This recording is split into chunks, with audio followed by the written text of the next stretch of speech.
కడప ఉప ఎన్నికల్లో వైఎస్ జగన్ విజయాన్ని ఎవరు వైఎస్ఆర్ కాంగ్రెస్ యువసేన రాష్ట్ర అధ్యక్షులు జనార్దన్ ఆశారావు మంత్రి తిరుపతి కృష్ణారావు ప్రజాభియాన్ పాదయాత్రను విజయవంతం చేయండి. పిసిసి డిసిసి నాయకుల పిలుపు.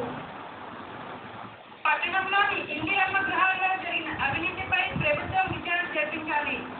తెలంగాణ నవనిర్మాణ సేన డిమాండ్.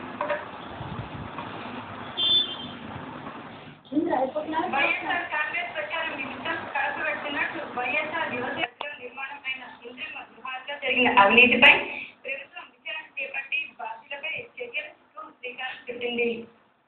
ఇందిరమ్మ గృహాలపై విచారణ చేపట్టామని తెలంగాణ నవనిర్మాణ సేన అధికారులకు విజ్ఞప్తి చేయడంతో అధికారులు స్పందించి కమిటీ వేసి విచారణ చేపట్టి అవినీతిని గుర్తించి దోషులపై చర్యలు తీసుకోవడం ప్రారంభించింది. ఈ కుంభకోణంలో అధికారులతో పాటు ప్రజా ప్రతినిధులకు కూడా బాధ్యత ఉందని తెలంగాణ నవనిర్మాణ సేన రాష్ట్ర అధ్యక్షుడు పవన్ కుమార్ రెడ్డి ధర్మరాజ్ ఆరోపించారు. స్థానిక RNBలో వారు విలేకరులతో మాట్లాడుతూ ఇందిరమ్మ గృహాల కుంభకోణంలో అధికారులతో పాటు కౌన్సిలర్లకు కూడా సంబంధం ఉందని వారు పేర్కొన్నారు. ఈ కుంభకోణంపై సమగ్ర విచారణ చేపట్టి బాధ్యులపై చర్యలు తీసుకోవాలని డిమాండ్ చేశారు.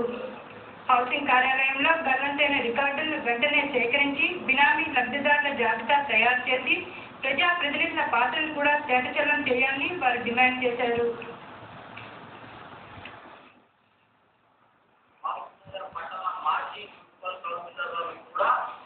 బాధ్యతలు చేయాలని మేము డిమాండ్ చేస్తాం.